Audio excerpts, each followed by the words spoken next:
সমস্ত কাজের ফলাফল মানুষের নিয়ত অনুযায়ী হয়। তাই আমরা যেমন নিয়ত করবো তেমন কাজে আমরা পৌঁছাবো। তো আজকে আমরা আসছি হচ্ছে ভালো মনোমুগ্ধকর পরিবেশে। যে পরিবেশটা হচ্ছে জমিদারের বাড়ির, মহারাজ জমিদার বাড়ি। সেখানে সুন্দর একটা পরিবেশ, এখানে সুন্দর মনোরম পরিবেশ, গাছ গাছড়া বিভিন্ন রকমের ইয়ের মধ্যে দিয়ে করা সুন্দর ন্যাচারাল পরিবেশ, ন্যাচারাল জায়গা।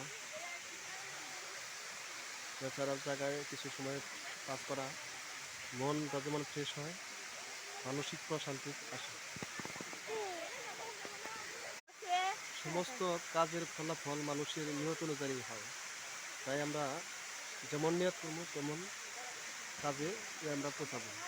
তো আজকে আমরা আসছি হচ্ছে ভালো মনোমুগ্ধকর পরিবেশে। যে পরিবেশটা হচ্ছে জমিদারের বাড়ির, মহারাজ জমিদার বাড়ি। সেখানে সুন্দর একটা পরিবেশ, এখানে সুন্দর মনোরম পরিবেশ, গাছ গাছড়া বিভিন্ন রকমের ইয়ের মধ্যে দিয়ে করা সুন্দর ন্যাচারাল পরিবেশ, ন্যাচারাল জায়গা। ন্যাচারাল জায়গায় কিছু সময় কাজ করা মনটা যেমন ফ্রেশ হয়, মানসিক প্রশান্তি আসে।